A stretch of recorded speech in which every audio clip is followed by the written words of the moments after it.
Olá, meu nome é Caroline. Hoje eu vou ministrar para vocês uma aula sobre dor torácica. É um assunto muito interessante, é um tema muito vasto, mas eu vou tentar ser o mais objetiva possível e mais didática possível, para que seja uma aula interessante e proveitosa para todos. Para quem não sabe, minha formação é em clínica médica e cardiologia. Vou colocar aqui do ladinho. Então, dor torácica. Existe uma grande variedade de etiologias. A aula vai ser baseada em casos clínicos. O objetivo principal é a suspeita diagnóstica correta e os objetivos secundários, classificação, estratificação de risco, noções gerais de tratamento baseado na etiologia. Tá? Então, é importante a gente identificar a causa para poder tratar direito, né? Em relação às causas, existem inúmeras causas, desde causas benignas até causas com um potencial de gravidade maior, inclusive risco de morte. Então, dor musculoesquelética, herpes zoster, passando por miopericardites, coronariopatia, num contexto de DAC estável e no contexto de síndrome coronariana aguda, Takotsubo, que é uma cardiomiopatia adrenérgica, embolia pulmonar, pneumotórax, hipertensão pulmonar, estenose aórtica, dentre as valvopatias, secção de aorta, ruptura de esôfago, doença do refluxo, espasmo esofagiano e úlcera péptica são causas de dor torácica. Então, vamos para o caso clínico 1. Paciente idosa de 75 anos, hipertensa, refere dor torácica em queimação, que respeita o dermátomo, com início a 5 dias. Após 3 dias do início da dor, aparecem vesículas. Qual o diagnóstico provável? Então, coloquei aqui para vocês a imagem. Esse caso é um caso de herpes zoster, tá? Aqui a gente tem as vesículas respeitando um dermátomo. O herpes zoster, ele pode ser complicado ou não complicado em paciente imunocompetente ou imunossuprimido. O herpes zoster complicado é quando existe um acometimento do olho, né? Um acometimento neurológico ou aquela síndrome de Hansen-Hunt, que é quando o paciente tem uma paralisia facial periférica associada à otalgia e a vesículas no conduto auditivo. Quando não tem isso, seria um herpes zoster não complicado. Quando é que o herpes zoster não complicado, que é o nosso caso aqui apresentado, tem benefício de uso do antiviral, que é o aciclovir. Tá? A gente tem algumas outras variações, mas a princípio o mais conhecido é o aciclovir. Tá? Existe o valciclovir também, por exemplo. Quando o paciente tem mais de 72 horas de evolução do herpes zoster, geralmente não tem benefício do uso do antiviral. Quando tem menos de 72 horas, tem benefício. A não ser que ele tenha mais de 72 horas de evolução e novas vesículas ainda estejam surgindo. Aí você pode considerar usar o antiviral. Então, esse foi o nosso caso clínico 1. Caso clínico 2, paciente de 20 anos, sem comorbidades prévias, com dor torácica empontada, bem localizada, sem irradiação, que piora a distopressão constante, com início nas últimas 48 horas. Fator de melhora, uso de analgésico comum, dipirona e anti-inflamatório. Qual o diagnóstico provável? Aqui é importante a gente atentar que toda dor torácica que for bem localizada, que piore a distopressão e ou a mobilização, né, que melhore com analgésico comum, sobretudo num paciente mais jovem, que não tem outras comorbidades, né, para a gente pensar em cardiopatia, é uma dor que fala a favor, pelas suas características, de uma dor osteomuscular. Então, aqui exemplifiquei o caso de uma costocondrite, tá? Então, é importante, porque o diagnóstico da dor torácica, ele começa com uma anamnese e um exame físico bem feitos. Caso clínico 3. Paciente de 35 anos, sem comorbidades prévias conhecidas, refere dor torácica ventilatória dependente, sem radiação, com início a 3 dias, associada a dispneia e 2 episódios de hemoptise, nega febre. HPP, infecção por Covid-19 há 20 dias confirmada, sem necessidade de internação hospitalar, uso regular de anticoncepcional. Tem história familiar de uma irmã com diagnóstico de lúpus eritematoso sistêmico e SAF aos 20 anos. Para quem não sabe o que é SAF, SAF é a síndrome do anticorpo antifosfolipídio, é uma trombofilia, onde o paciente tem predisposição à trombose, tanto em território venoso quanto território arterial, como embolia pulmonar, AVC, isquêmico.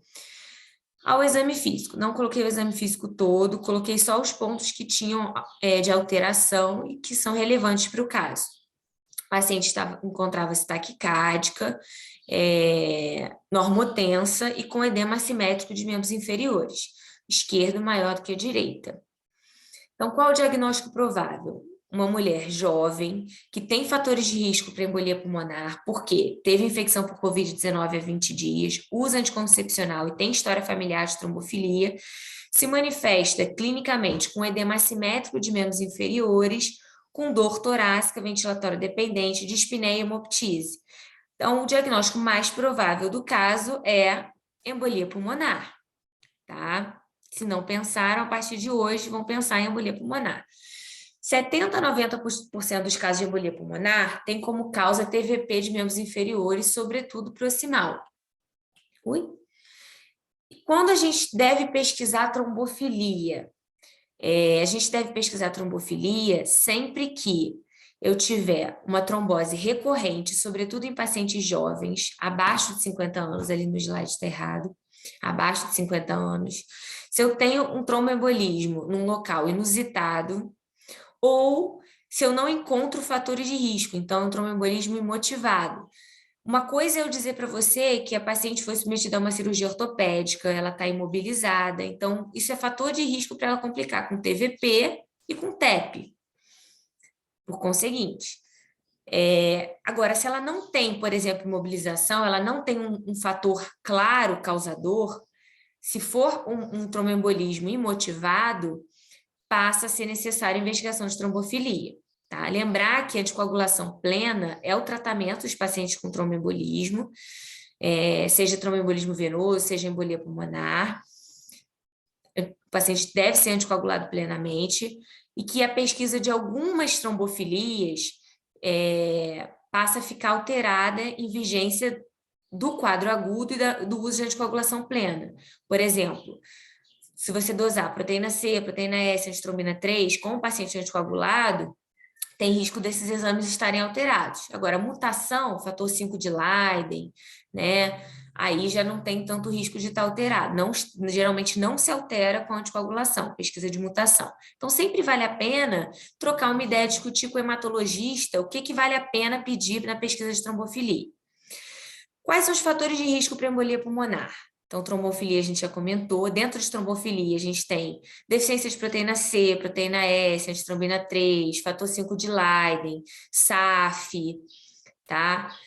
Tudo isso é fator de risco para tromboembolismo, tá? Lembrar que SAF e hiperhomocisteinemia geralmente cursam mais com trombose arterial.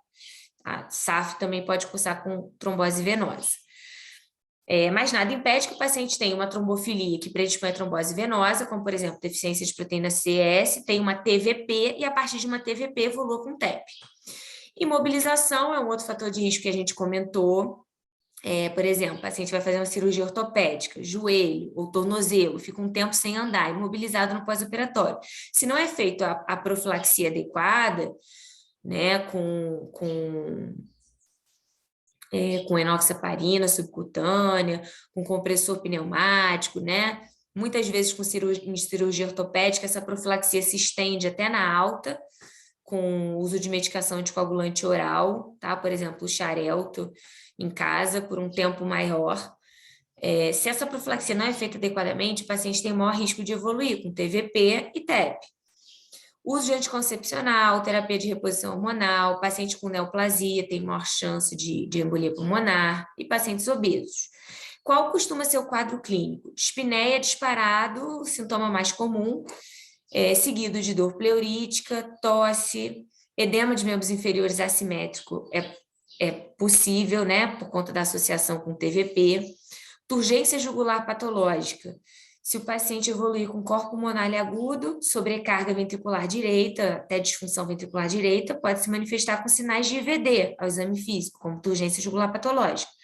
O paciente pode se apresentar estável hemodinamicamente e, se for um TEP maciço, mais importante, pode se apresentar, inclusive, com uma síndrome de choque.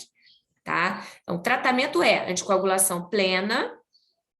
Se o paciente estiver instável hemodinamicamente, com uma síndrome de choque atribuída à embolia pulmonar, aí já passa a ter indicação de uso de trombolítico, que é, por exemplo, a alteplase, tá? Isso deve ser conversado com a família, os riscos e benefícios do uso do trombolítico, porque é um tratamento que pode melhorar o paciente, mas que também tem seus riscos, tem risco de sangramento. E tem que ser checado todas as contraindicações, checklist de contraindicação absoluta ao uso do trombolítico. Se o paciente estiver em PCR e o diagnóstico de embolia pulmonar for confirmado ou muito provável, você também está respaldado a trombolizar durante a parada cardíaca, tá? Como é que a gente vai fechar o diagnóstico? Existe um score chamado score de Wells, que avalia a probabilidade pré-teste do paciente ter embolia pulmonar. Então, é um score baseado em 7 critérios e tem a pontuação para cada critério. Então, por exemplo, TEP ou TVP prévias ganha 1,5 ponto. Na versão simplificada, 1 ponto. Taquicardia, 1,5 ponto. Cirurgia ou imobilização nas últimas 4 semanas, que seria fator de risco, como a gente viu, 1,5 ponto. Na versão simplificada, todos ganham 1 ponto. Versão simplificada do score de Wells. Hemoptíase, 1 ponto. Neoplasia, câncer em atividade, 1 ponto. Sinais clínicos de TVP, 3 pontos. Diagnóstico alternativo menos provável que TEP, 3 pontos. Então, no nosso caso clínico, o diagnóstico alternativo é menos provável que TEP. Então, nossa paciente já ganha 3 pontos. Tá? Vamos voltar lá para a gente aplicar os critérios de Wells na nossa paciente. Então, a paciente que está taquicárdica, tem hemoptíase e o diagnóstico mais provável realmente é TEP, né? Então, ela já ganha aqui 3 pontos, ganha aqui mais 1 ponto, 4 pontos, e mais 1,5 ponto, 5 pontos e meio, tá? Ela ainda tem sinais clínicos de TVP, então 8 pontos e meio, tá? Interpretação do score, para avaliar a probabilidade clínica pré-teste do diagnóstico. Ela tem 8 pontos e meio, então ela tem mais de 7 pontos, ela tem alta probabilidade pré-teste de TEP. Então, até que se prove o contrário, ela tem embolia pulmonar. A gente vai pedir um exame para confirmar. E aí, o exame mais sensível e mais específico seria a angiotomografia. Então, paciente com alta probabilidade pré-teste, não adianta eu pedir dedímero. O dedímero não vai me ajudar, eu vou direto para a angiotomografia de tórax para avaliar a artéria pulmonar e ver se existe, a artéria pulmonar e seus ramos, e ver se existe alguma falha de enchimento para confirmar meu diagnóstico. Tá? Agora, se o paciente tem uma baixa intermediária probabilidade pré-teste, aí eu posso lançar mão de outros exames, como, por exemplo, o dedímero, que uma vez negativo, me ajuda com seu valor preditivo negativo alto a excluir embolia pulmonar. E eu posso usar também raio-x de tórax. Todo paciente que eu tenho suspeita de embolia pulmonar, eu também vou pedir um eletro. Então, lembrando, achados no eletro, a gente vai comentar. O que o meu paciente pode ter de achados no eletro e no raio-x de tórax? Eletro, taquicardia sinusal é o achado mais sensível, mais comum, tá? Por isso que eu coloquei esse dado no nosso caso clínico. Mais específico de embolia pulmonar, S1, Q3, T3. Então, uma S aqui mais profundo em D1, Q em D3, com inversão de T em D3. Então, S1, Q3, T3. Então, esse eletro é um eletro típico de embolia pulmonar, tá? Porque o paciente tem, além de taquicardia, S1, Q3, T3. Achados no raio-x de tórax. O raio-x de tórax pode ser normal, isso não exclui embolia pulmonar, assim como o eletro também pode ser normal, isso não exclui embolia pulmonar. Mas eu posso ter alguns achados no raio-x, como, por exemplo, oligoemia focal, que é o sinal de Westermarck. Aumento, né, dilatação da artéria pulmonar, que é o sinal de Pala. Eu coloquei aqui para exemplificar Corcova de Hampton, que é a imagem de infarto pulmonar, né? Uma imagem triangular, com vértice voltado aqui para o hilo, uma imagem sugestiva de infarto pulmonar no contexto de TEP, tá? Corcova de Hampton. Só para reforçar, raio-x e eletro normais não excluem embolia pulmonar. Então, se eu tenho um ELS com alta probabilidade pré-teste, é o paciente que tem aqui maior ou igual a 7 pontos, ou no score simplificado, ele tem maior ou igual a 2 pontos, TEP provável, naquele score simplificado que cada tópico ganha um ponto, eu vou direto para a tomografia de tórax para confirmar meu diagnóstico. Se eu tenho uma probabilidade pré-teste baixa e intermediária, aí sim, raio-x de tórax, dedímero com seu alto valor preditivo negativo podem me ajudar. Se o meu paciente tiver instabilidade hemodinâmica e não conseguir ser transportado para a tomografia, porque o paciente instável, primeiro eu tenho que compensar ele, né? Avaliar se vale a pena volume, se vale a pena começar a mina. Depois que o paciente está estabilizado, é que eu vou transportar. Não posso transportar um paciente instável para a tomografia.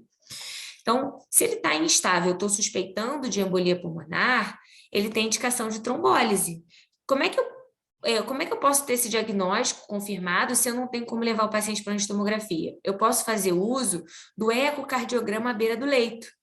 Então, o ecocardiograma à beira do leito vai me ajudar na avaliação de hipertensão pulmonar, na avaliação de sobrecarga ventricular direita, disfunção ventricular direita, que vão ser dados que vão corroborar para o diagnóstico de embolia pulmonar. Então, vai ser um exame que vai ajudar no diagnóstico e ajudar no prognóstico. Se o paciente está instável hemodinamicamente e o eco me dá um VD normal, que não tem sobrecarga de VD, provavelmente a causa da instabilidade hemodinâmica não é TEP, não é embolia pulmonar, procura outra causa. Porque geralmente, se o paciente está instável, esse VD tem que estar baqueado, tá? Seguindo para o próximo caso clínico. Caso clínico 4.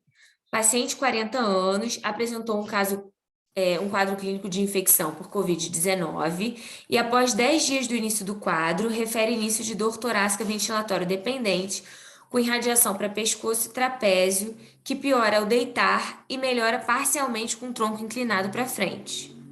Tá? O eletro tem um supradifuso de ST com infra de PR. Qual o diagnóstico? Vamos ver o eletro do doente? Coloquei aqui no caso anterior, Covid-19 como fator de risco para tromboembolia, né? Para embolia pulmonar. Agora eu coloquei aqui Covid-19 como um fator de risco para pericardiopatia. Muitos pacientes pós-Covid estão evoluindo com pericardite, tá? E como é que é o eletro típico de pericardite? O eletro típico de pericardite é um eletro com supra de ST difuso. Então, infarto com supra não é a única causa de supra de ST. Pericardite também é causa de supra de ST, tá? Repolarização precoce também e outras causas. Mas aqui eu coloquei pericardite para exemplificar, porque também é causa de dor torácica. Então, eu tenho um supra difuso com infra de PR, que poupa V1 e AVR. Então, isso tem que me chamar atenção para pensar em pericardite. Tanto o paciente com embolia pulmonar quanto o paciente com pericardite podem ter uma dor torácica ventilatória dependente, tá? Nos dois casos clínicos isso aconteceu. Quais são as fases de evolução eletrocardiográfica na pericardite? Então, inicialmente eu tenho um supra de ST no estágio 1, no estágio 2 o supra regride, no estágio 3 a onda T inverte, no estágio 4 a onda T pode permanecer invertida ou eletronormalizar. Por que a evolução eletrocardiográfica é importante? Porque, além da anamnese, que vai me ajudar muito, então as características da dor vão falar a favor, ou de uma doença coronariana, ou de uma pericardiopatia, a anamnese me ajuda muito, mas a evolução eletrocardiográfica também me ajuda, tá? O eletro me ajuda muito. Por quê? Se eu tenho um supra que respeita uma parede, então respeita, por exemplo, um supra em D2, D3, AVF, parede inferior, né, que geralmente é perfundida pela coronária direita ou pela circunflexa. Então, eu estou respeitando um território de anatomia coronariana. Eu tenho que pensar em infarto. Sobretudo, se esse supra de parede inferior tem uma imagem em espelho, por exemplo, em D1 e AVL, em parede lateral alta. Então, um infra como imagem em espelho tem que me fazer pensar em infarto com supra. Já na pericardite, o supra é difuso, eu tenho infra de PR junto. É um supra feliz, tá vendo? Com a concavidade para cima.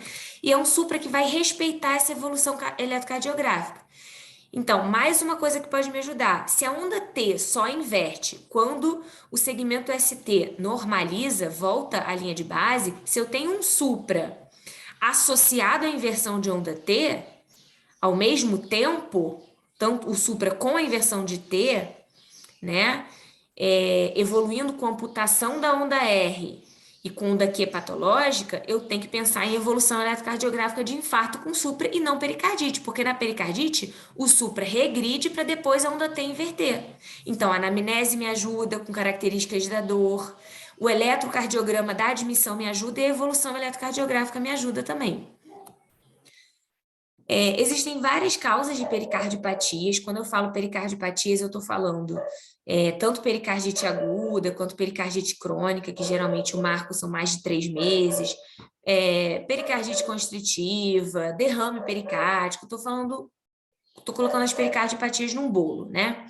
Então, a principal causa de pericardiopatias é de origem viral. 90% dos casos. Então, foi o que aconteceu com o nosso paciente do caso clínico. Ela teve uma pericardite viral pós-Covid, tá? Mas também pode ser bacteriana, por BK, também é possível. Pericardite no contexto de doença autoimune, uma paciente com lúpus que começa com uma dor torácica ventilatória dependente, ela pode ter pericardite, pode ter pleurite pelo lúpus, como manifestação clínica do lúpus. Pericardiopatia por doença de órgão adjacente, então, eu já peguei um paciente na enfermaria, já acompanhei um paciente que tinha um derrame pericárdico, uma pericardite purulenta, que era secundária à pneumonia e empiema, tá? Uma doença adjacente. Pericardiopatia no contexto de neoplasia, então às vezes o paciente tem uma neoplasia com metástase para pericárdio e evolui com um derrame pericárdico, inclusive tamponamento, e aí precisa de pericardicentese, por exemplo. O que é pericardicentese? Tirar um pouco de líquido, né, do saco pericárdico, para melhor hemodinâmica do paciente no contexto de tamponamento. O tamponamento cardíaco é um diagnóstico clínico, tá? Então, a gente tem a tríade de Beck, que é turgência jugular, hipotensão, hipofonese de Bulha, que geralmente o paciente com tamponamento tem. Ele pode ter derrame pericárdico por várias causas, e esse derrame pericárdico evolui com tamponamento. Em geral, raras exceções, como dissecção de aorta, com tamponamento cardíaco, que a gente não deve fazer pericardicentese, mas em geral, tem clínica de tamponamento cardíaco, corre atrás para fazer uma pericardicentese. Confirma com ecocardiograma, com uma janela ecocardiográfica, e procede a pericardicentese, que o paciente vai melhorar bastante. Uma melhora clínica expressiva. Inclusive, tamponamento cardíaco é causa de choque, né? O paciente pode evoluir com uma síndrome de choque, com a amina em ascensão, nora, vasopressina, enquanto não tirar líquido do saco pericárdico, o paciente não vai melhorar. Outras causas de pericardiopatia, pericardite urêmica, e aí o paciente dialisa e melhora. Pericardite pós-infarto, pericardite após cirurgia cardíaca, tá? Pericardite no contexto de doenças da tireoide. Então, existem várias causas, mas a causa mais comum é de origem viral. Aí eu coloquei esse caso porque está sendo muito comum o comprometimento pericárdico pós-Covid. O tratamento vai depender da causa, né? Então, não tem como eu focar em todas as causas, porque senão é uma aula específica de pericardiopatia e deixa de ser de dor torácica. Mas, em geral, se for, por exemplo, idiopática, de causa viral, que é a maioria dos casos, a gente trata com anti-inflamatório e colchicina, tá? Colchicina aí por no mínimo 3 meses, se for pericardite recorrente, colchicina por 6 meses. Quais são os critérios diagnósticos de pericardite? Eu tenho que ter 2 dos 4 critérios. Então, se eu tenho uma dor torácica sugestiva, uma dor torácica ventilatória dependente, o paciente melhora inclinando o tronco para frente, que é a posição maometana, né? Ele ganha 1 ponto. Atrito pericárdico, mais 1 ponto. Alterações no eletrosugestivas, que a gente já comentou, mais 1 ponto. Derrame pericárdico novo ou aumento de um derrame pré-existente, mais 1 ponto. Se ele tem 2 dos 4, pode ter o eletro com derrame, pode ter a dor com eletro, pode ter o atrito e o eletro. Eu já fecho o diagnóstico, eu não preciso ter os 4. Quais seriam os marcadores de alto risco na pericardite? Se o paciente com pericardite evoluir com derrame pericárdico volumoso pelo risco de tamponamento, Isso é alto risco. Se é em paciente imunossuprimido, por exemplo, paciente com HIV, né, melhor internar. Essas condições de alto risco chamam atenção para a necessidade de internar o paciente, tá? Então, paciente imunossuprimido, paciente que tem a disfunção ventricular esquerda no eco, porque ele pode estar evoluindo com uma miopericardite, então já teve comprometimento miocárdico. E isso denota pior prognóstico. Troponina positiva também denota comprometimento miocárdico e pior prognóstico. Paciente com leucocitose, febre, porque ele pode ter uma pericardite purulenta, uma pericardite bacteriana, que foi o caso desse doente que eu acompanhei, que foi por contiguidade, ele tinha uma pneumonia, um empiema, e evoluiu por contiguidade com pericardite purulenta e derrame pericárdico, tá? Ele tinha leucocitose, tinha febre. E história prévia de anticoagulação. Por quê? Porque tem risco de se tiver líquido no saco pericárdico, isso ser sangue, já que o paciente tem maior predisposição a sangramento, né, pelo uso de anticoagulação.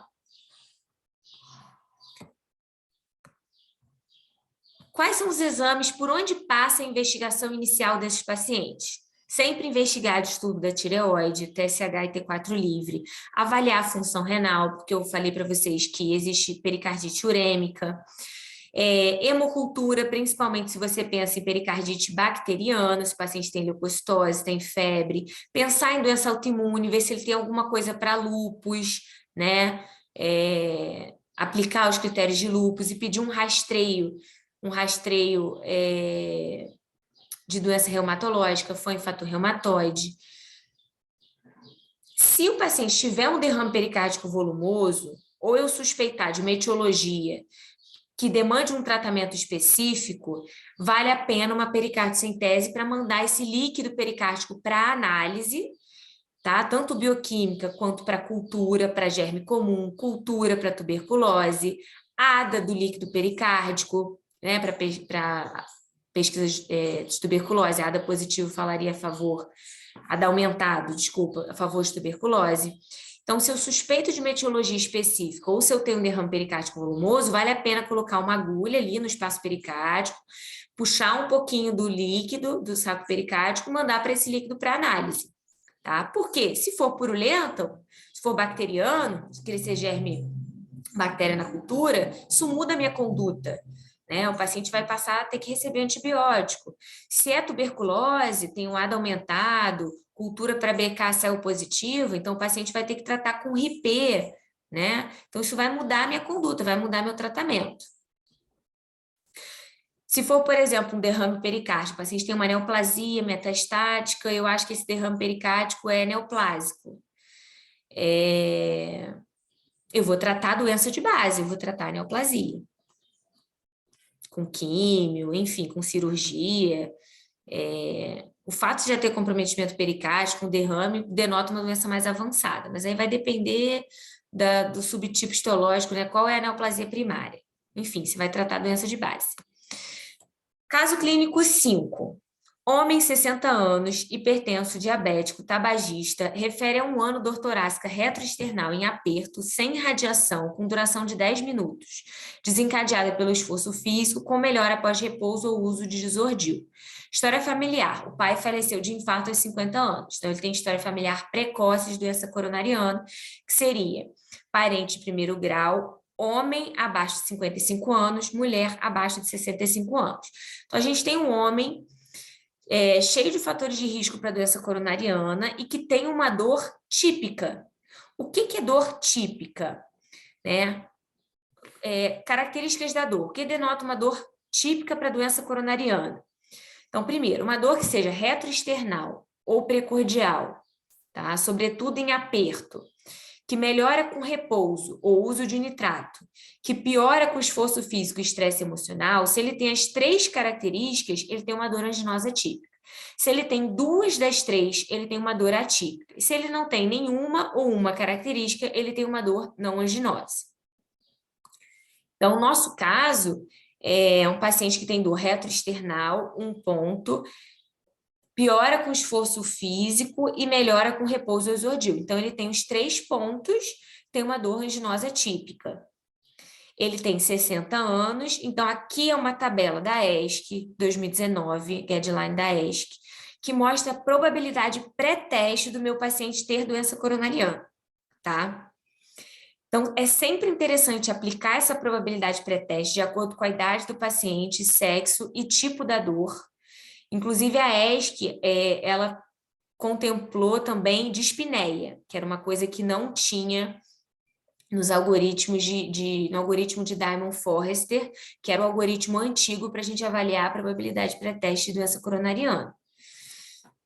É importante aplicar porque isso vai mudar a minha conduta em relação aos exames que eu vou pedir para o paciente, se eu já vou começar o tratamento ou não, né? Então, por exemplo, esse paciente tem 60 anos, ele tem uma dor anginosa típica, então ele tem ali 44% de probabilidade pré-teste de doença coronariana, tá? Ele tem uma probabilidade pré-teste intermediária, entre 15 e 85, mais ou menos, é probabilidade intermediária.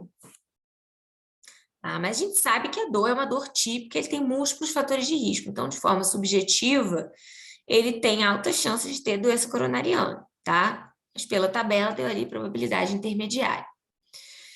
O que é importante, né? Suspeitei de doença coronariana para o meu paciente, ele tem angina. Primeira coisa, eu tenho que classificar a angina dele. Não sei se vocês já ouviram falar nessa classificação de CCS, na Sociedade Canadense. 1, 2, 3 e 4, uma classificação de angina estável. Então, na classe 1, o paciente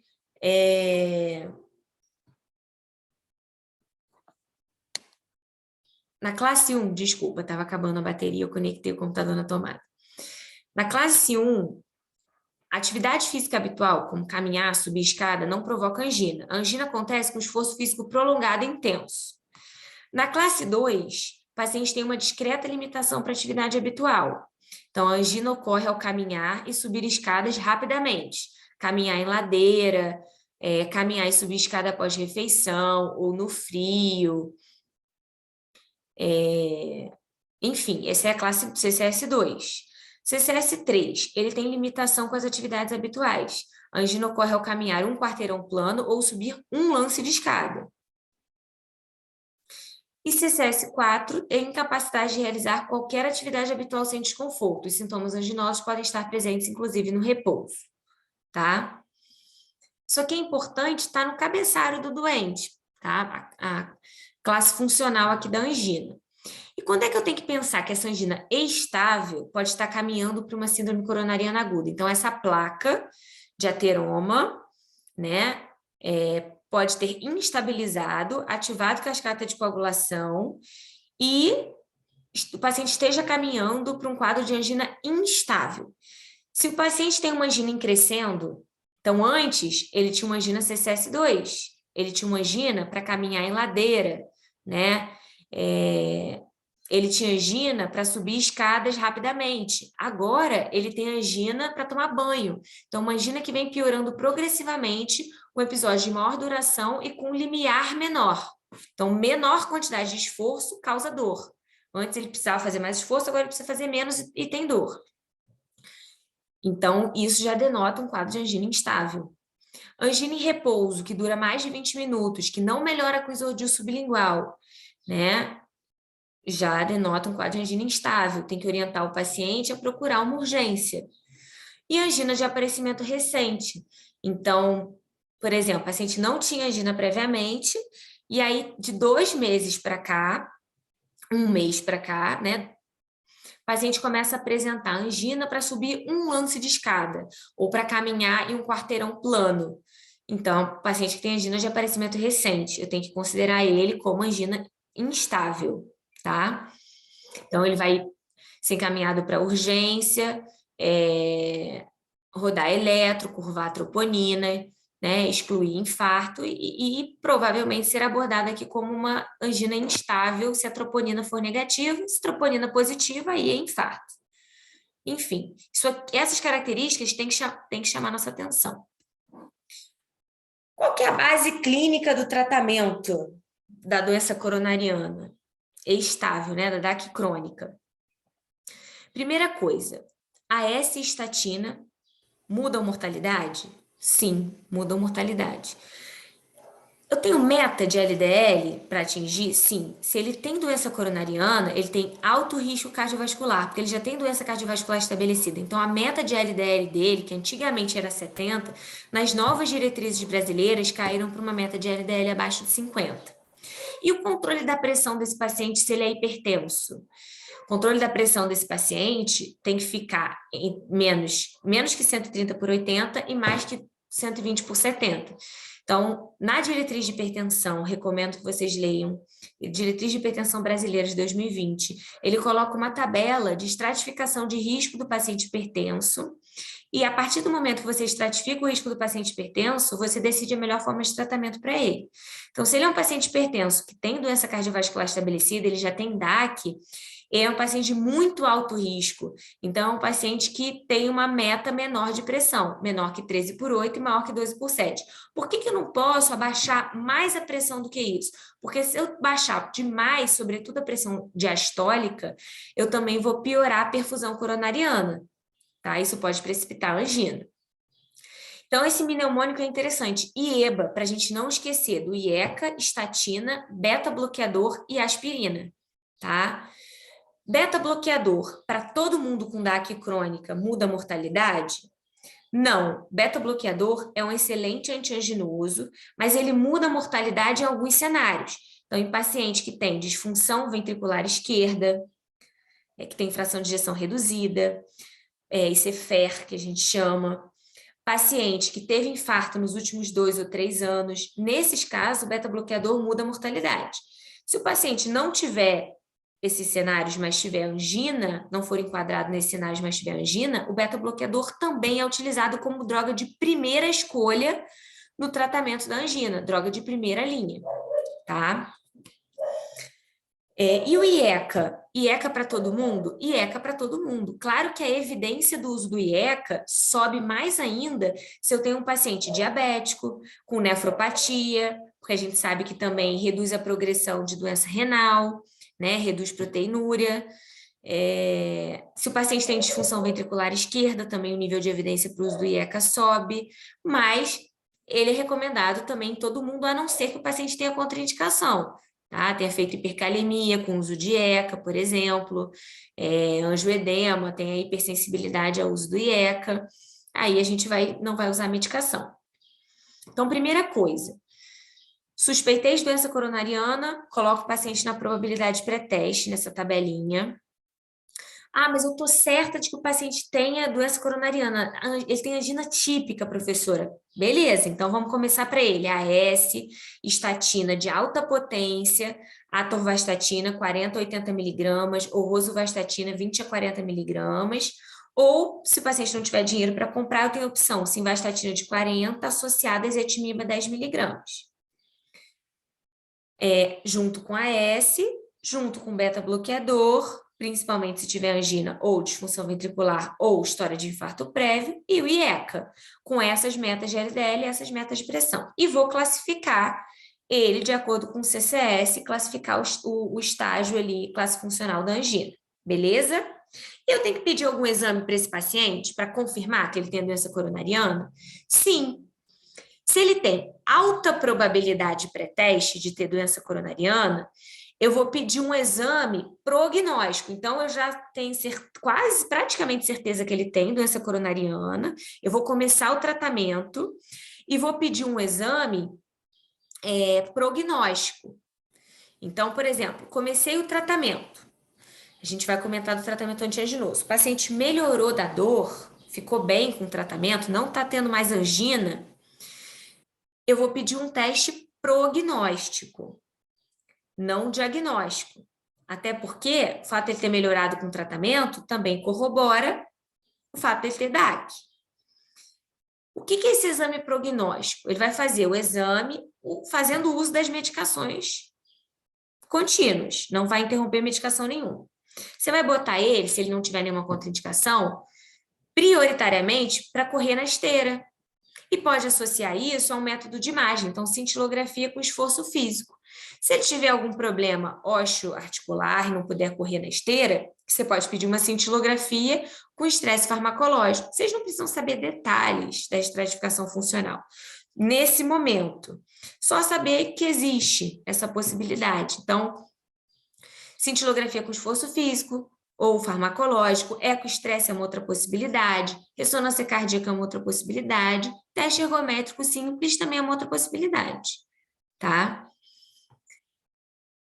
O importante é vocês saberem que, se o paciente tem alta probabilidade pré-teste de ter doença coronariana, eu vou pedir um teste prognóstico, ele fazendo uso das medicações de uso contínuo. Se o teste me mostrar que ele tem um prognóstico bom, então ele tem doença coronariana, mas ele correu na esteira, ele tem uma capacidade funcional ótima. Não sei se já ouviram falar em METs, é uma unidade para avaliação de capacidade funcional. A gente diz que um homem que tem 40 anos, 70 quilos, ele tem um gasto energético em repouso de 1 MET. Baseado nesse gasto em repouso, se um paciente, por exemplo, ele sobe uma escada, ele gasta em torno de 4, 5 metros para subir um lance de escada.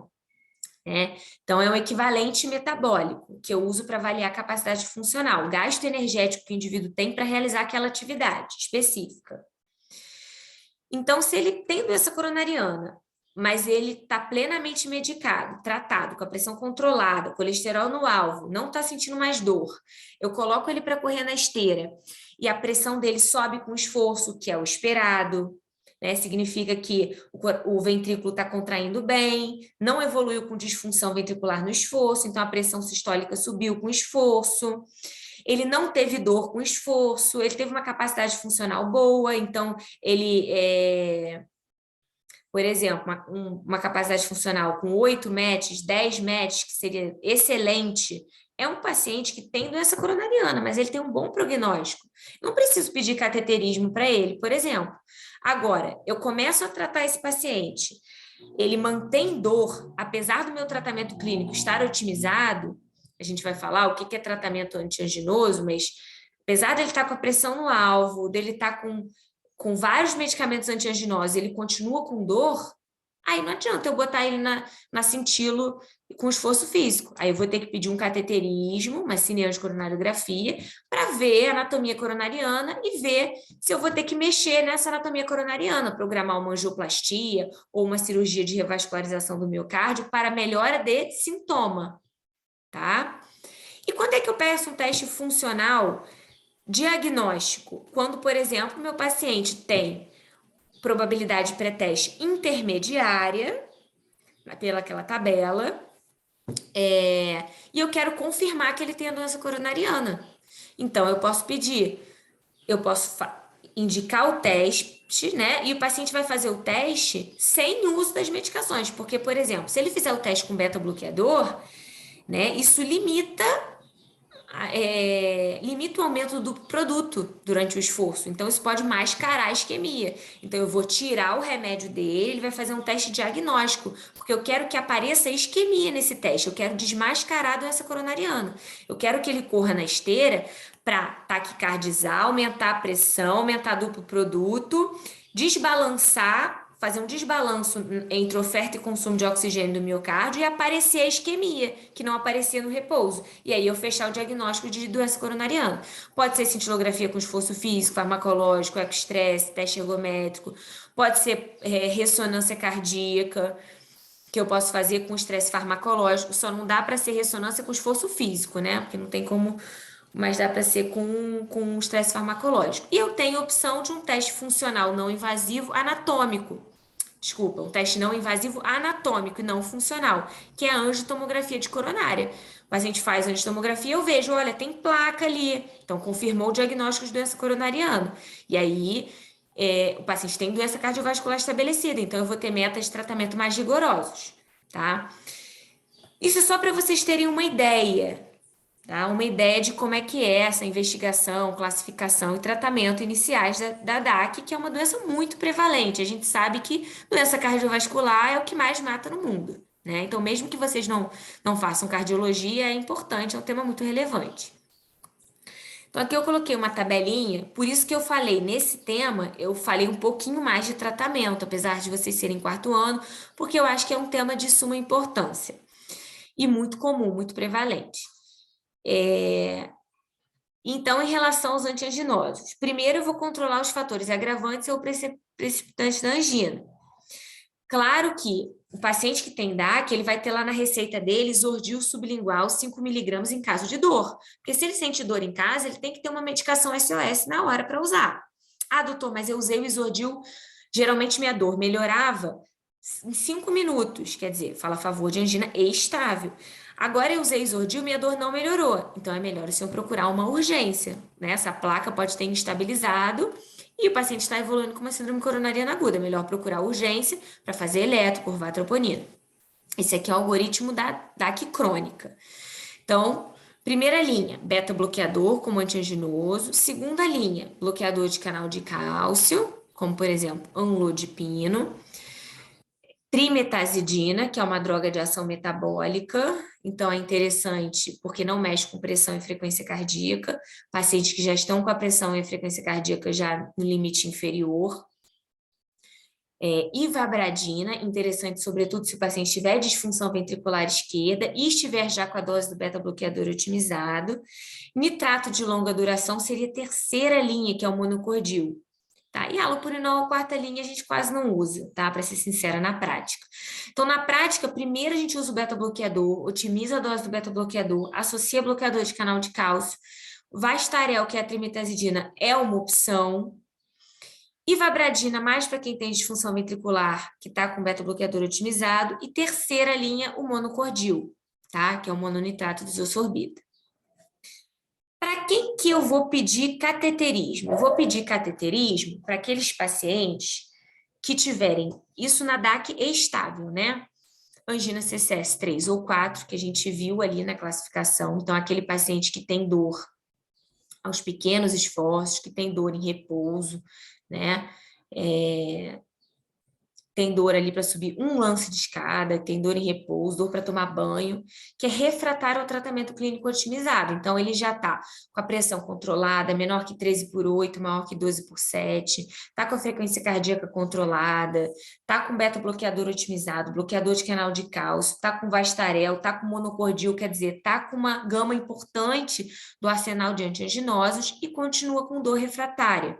Esse paciente eu tenho que pedir o cateterismo e não colocar ele para correr na esteira, tá? Eu tenho que pedir o cateterismo para avaliar necessidade de revascularização, para melhora de sintoma, seja colocar um stent, angioplastia, seja cirurgia cardíaca com revascularização do miocárdio, colocar ponte, tá? Ponte de safena, ponte mamária. E aí, quando vai ter indicação de uma ou de outra, aí é específico, aí é para o cardiologista, aí é para mim, não é para vocês, tá? Outra indicação, se o paciente tem disfunção ventricular esquerda, o CAT faz parte da investigação. Então, o paciente internou lá na enfermaria com vocês estão daqui a pouco chegando no internato, já estão com o pé no internato. Internou com uma fração de ejeção de 35%. É um paciente que não é jovem, é um paciente mais idoso, que é hipertenso, diabético, tabagista, então ele tem fatores de risco para a doença coronariana. Esse paciente é um paciente que vale a pena investigar a etiologia da disfunção ventricular, começando com uma estratificação anatômica invasiva, começando com CAT, tá? Se ele fosse um paciente mais novo, sem fatores de risco para a doença coronariana, né? Aí eu poderia começar com a angiotomografia de coronária. Mas no indivíduo mais velho, com fatores de risco de doença coronariana, é melhor começar a investigação com CAT, tá? Se ele tem história de morte súbita abortada ou arritmia ventricular maligna, arritmia ventricular grave, também merece um CAT. Ou aqueles testes que a gente comentou, que podem ser diagnósticos ou prognósticos para a doença coronariana. Se eu tenho um teste não invasivo de alto risco, então, por exemplo, um teste ergométrico com queda da pressão no esforço, significa que no esforço, onde a pressão deveria ter subido, no pico do esforço, ela caiu, porque o VE evoluiu com isquemia, com esforço, isquemia gerando disfunção ventricular e queda da pressão sistólica. Isso é um sinal de mau prognóstico, de alto risco. Então, esse paciente que teve esse achado no teste de esforço deve ser avaliado indicação de CAT. Cintilografia miocárdica. com dilatação do VE no esforço, também denota disfunção ventricular frente ao esforço. Pedir CAT. Se a cintilografia vem assim no laudo, isquemia maior que 10%, é um território extenso de isquemia, sobretudo na parede anterior, que é uma parede nobre, pensar em pedir CAT, tá? Se vocês guardarem disfunção ventricular, faz parte da investigação, pedir um CAT. E se o paciente tem angina, refratário a tratamento clínico otimizado, pensar em cateterismo para avaliar a modalidade de revascularização, poxa, eu já estou feliz demais. Como quarto ano, já estou muito feliz. Seguindo com os nossos casos. Vou beber uma aguinha aqui.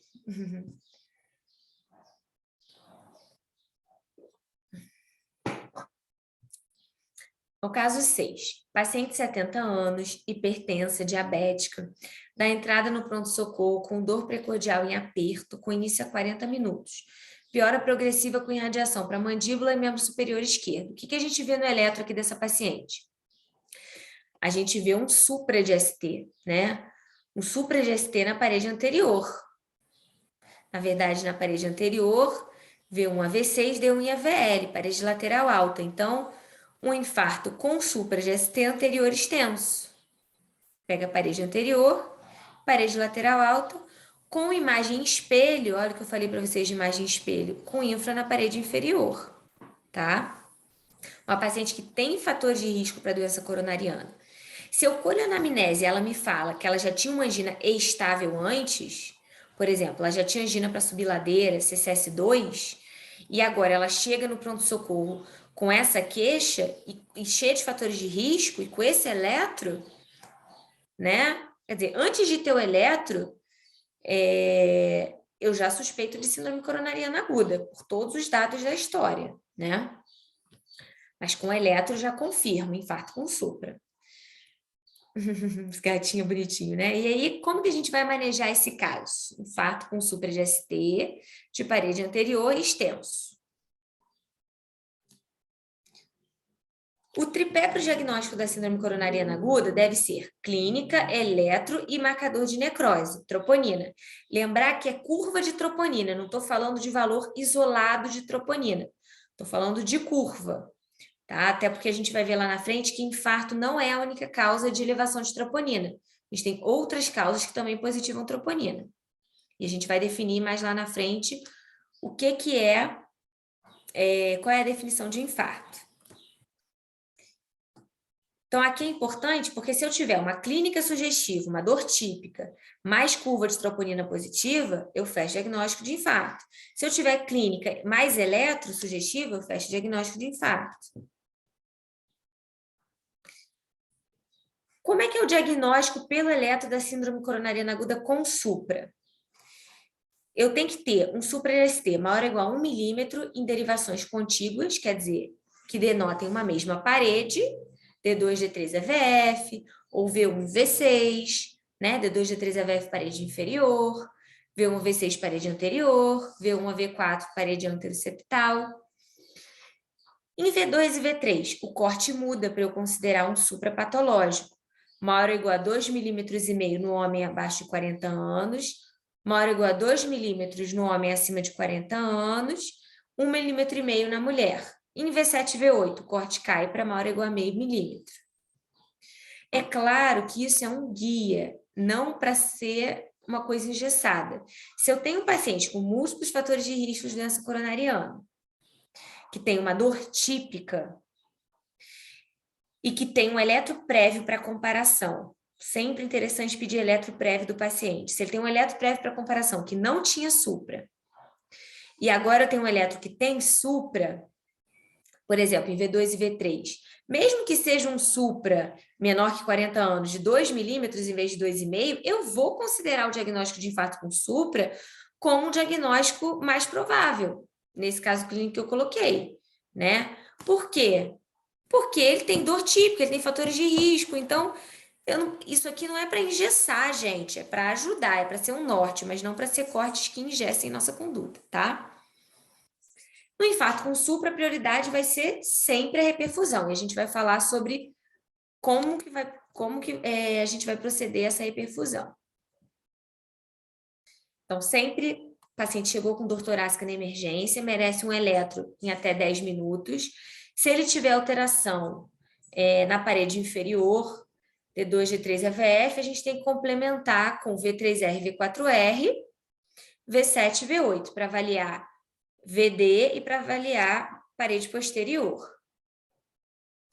Então, o paciente chegou, a gente vai usar o tripé, clínica, eletro e marcador de necrose. Mesmo se eu tenho clínica sugestiva e eletro com supra, eu já começo a tratar, eu não espero a troponina, mas eu peço a troponina, porque ela vai ser um marcador prognóstico, tá? Se eu definir infarto com supra, prioridade sempre hemodinâmica para abrir artéria com angioplastia primária, sempre. Esse aqui é um fluxograma da ESC. Na diretriz brasileira tem algumas mudanças, mas eu vou comentando aqui conforme for falando do fluxograma. Então, o paciente chegou com infarto com supra. Prioridade sempre hemodinâmica ao invés do trombolítico. Se eu consigo transferir meu paciente em até 120 minutos para um lugar que tem hemodinâmica, porque no meu hospital não tem possibilidade de angioplastia, PCI seria angioplastia primária, vamos colocar assim. Se eu tenho possibilidade de transferir em até 120 minutos, ele vai ser transferido. Se eu vou demorar mais de 120 minutos para transferir, eu opto pela trombólise. Se eu não tiver hemodinâmica no meu hospital. Tá? Se eu tiver hemodinâmica no meu hospital, idealmente o paciente tem que estar em menos de 60 minutos pela ESC, menos de 90 minutos, até 90 minutos pela brasileira. Ele tem que estar dentro da hemodinâmica, já balonando a coronária para realizar a angioplastia primária. Então, tempo porta-balão. Se eu estou num centro que tem hemodinâmica, tem que ser em até 90 minutos. Tempo porta-balão. Se eu estou num centro sem hemodinâmica, 120 minutos. Se eu não consigo respeitar esses tempos, eu vou optar pela trombólise, tá? Sempre orientar a família e o paciente sobre os riscos e benefícios do tratamento. É um tratamento que tem seus riscos, tem risco de sangramento. Sempre checar as contraindicações absolutas para trombólise, tá? AVC isquêmico nos últimos 3 meses, AVC hemorrágico na vida, aneurisma, má formação arteriovenosa intracraniana, neoplasia intracraniana, tudo isso é contraindicação absoluta. Se você é suspeita de dissecção de aorta, também não vai trombolizar. Tá? Se o paciente estiver hipertenso, controla a pressão, bota abaixo de 180, abaixo de 185 por 110, abaixo de 180 por 110, para depois trombolizar. Uma contraindicação relativa. Enfim, deem uma relida nisso, porque é muito importante. Está acessível perto de vocês no celular, para os plantões da vida, tá? Um print aí dessas contraindicações absolutas. Trombolizei. Como é que eu vou saber que a minha trombólise deu certo? Aí a gente fala dos critérios de reperfusão, tá? Como é que são esses critérios de reperfusão? Trombolizei. Se eu tenho melhora da dor, redução de pelo menos 50% do supra de ST, pico precoce dos marcadores de necrose miocárdica, troponina, e arritmia de reperfusão, que é, por exemplo, a RIVA, vocês já ouviram falar? Que parece uma TV, é um ritmo com QRS alargado, mas não tem taquicardia, uma TV lenta que a gente chama. Seria uma das arritmias de reperfusão. Então, eu tenho arritmia de reperfusão, o paciente melhorou clinicamente, reduziu em pelo menos 50% o supra, pico precoce de marcadores de necrose miocárdica, significa houve reperfusão. Ou seja, trombolítico deu certo. Então, o paciente não precisa ir para o cateterismo? Precisa. Mesmo que o trombolítico dê certo, a gente chama estratégia fármaco-invasiva. Ele vai para o cateterismo depois da fibrinólise, ele vai para o cateterismo em até 24 horas, tá? E se não deu certo a trombólise, não teve critério de reperfusão, não melhorou a dor, não reduziu 50% do supra, não teve pico precoce de marcador, não teve arritmia de reperfusão, aí ele tem que ser encaminhado para o CAT o mais rápido possível, que é a angioplastia de resgate, tá? O mais rápido possível.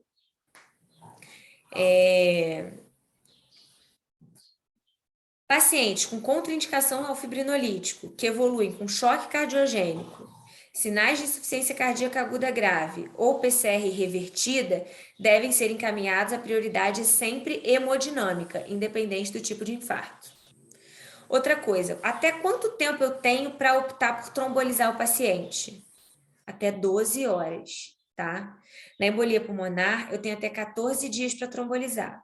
No AVC isquêmico, 4 horas e meia. No infarto com supra, 12 horas, tá? 12 horas, isso é importante. Então, chegou para você, tem hemodinâmica no seu hospital, até 90 minutos para estar na hemodinâmica. Não tem, para transferir para outro hospital até 120 minutos. Vou passar desses tempos, eu tenho que avaliar se tem contraindicação ou se eu posso trombolizar o paciente. E aí, em seguida, avaliar os critérios de reperfusão. Mesmo trombolizando, depois o paciente vai para o cateterismo. A questão é o tempo. Se a trombólise deu errado, não tem critério de reperfusão, ele tem que ir imediatamente, angioplastia de resgate. Se deu certo, ele tem até 24 horas para ir a CAT, estratégia fármaco invasiva, tá? Aqui eu botei uma coisa interessante para vocês, achei interessante, que troponina, para exemplificar que troponina elevada não é igual a infarto. Existem 1000 causas de troponina elevada, porque, na verdade, troponina elevada significa injúria miocárdica, tá? Então, se eu tenho uma troponina elevada estável, eu tenho uma injúria miocárdica crônica, por exemplo, IC, doença renal crônica. Se eu tenho uma troponina que faz curva, então eu vejo a troponina subindo ou descendo, se eu não tenho sinais de isquemia aguda, eu tenho uma injúria miocárdica aguda, por exemplo, insuficiência cardíaca aguda, miocardite. Agora, se eu tenho curva de troponina com achado sugestivo de isquemia aguda, aí sim eu confirmo infarto. E aí eu tenho tipos de infarto, infarto tipo 1, infarto tipo 2, tipo 3, tipo 4, tipo 5. Então, troponina elevada é igual a injúria miocárdica. Hipoxemia aumenta a troponina, anemia aumenta a troponina, taquicardia, seja supraventricular, seja ventricular, insuficiência cardíaca, doença renal crônica, aumenta a troponina, geralmente valores em platô, estáveis, injúria miocárdica crônica. Hipotensão, choque, aumenta a troponina, tá? Agora, para dizer que essa troponina elevada é secundária a infarto, eu tenho que ter, além de curva de troponina, evidências de isquemia miocárdica aguda. E aí a gente vai para a definição de infarto, que é a detecção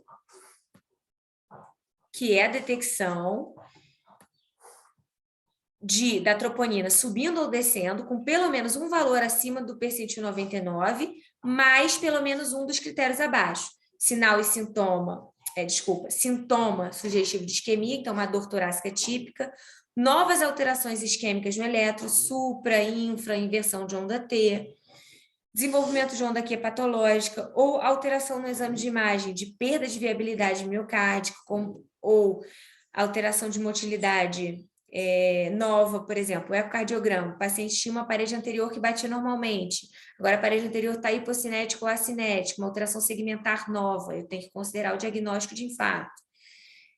Ou a identificação por autópsia, né, do entupimento lá da coronária, da obstrução da coronária, ou por angiografia, né, por cineangiocoronariografia, o CAT, mostrando o trombo na coronária.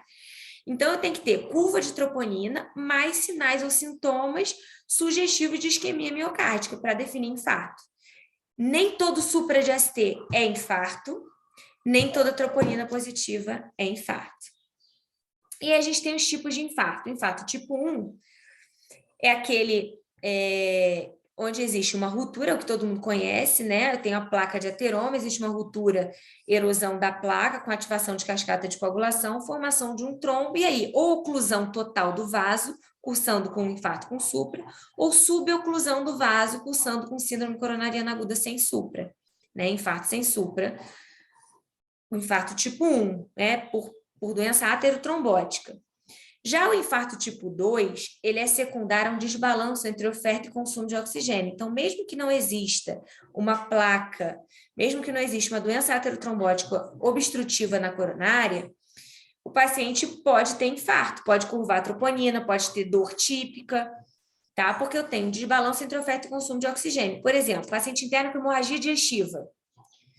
tá? Com hemorragia digestiva, uma anemia severa. Ele pode ter dor pela anemia. E aí o tratamento muda. Eu não vou duplamente antiagregar, não vou anticoagular pleno, como eu faria no infarto tipo 1. Aqui eu vou tratar anemia, eu vou transfundir o paciente. Paciente com hipotensão, com choque, com bradiarritmia, taquiarritmia, tudo isso é causa de infarto tipo 2. Assim como vasoespasmo da coronária, embolização para coronária, tá? Tudo isso é causa de infarto tipo 2. Hipertensão severa com ou sem hipertrofia ventricular esquerda, taquiarritmia sustentada. Então, aqui eu coloquei a classificação pela diretriz brasileira de infarto. Tipo 1, ruptura de placa, erosão por dissecção, né? Infarto do miocárdio por doença aterotrombótica. Tipo 2, por um desequilíbrio entre oferta e consumo de oxigênio, vasoespasmo, embolia, taquiarritmia, hipertensão descontrolada, anemia. Tipo 3 é um infarto que resulta em morte. Tipo 4 é o infarto relacionado a procedimento de angioplastia, sendo o 4B mais específico para trombose distente, e tipo 5 geralmente é um infarto relacionado à cirurgia de revascularização, pós-operatório de cirurgia cardíaca. Aqui é importante porque angioplastia e cirurgia de revascularização vão aumentar a troponina por si só, isso não significa infarto. Então, os valores de corte da troponina aqui mudam para 5 vezes o valor de referência e 10 vezes, aumento de 10 vezes na pós-cirurgia cardíaca. Muda o valor de corte, porque já é esperado que pós-procedimento cardíaco a troponina suba um pouco. Deixa eu só ajeitar uma coisinha aqui.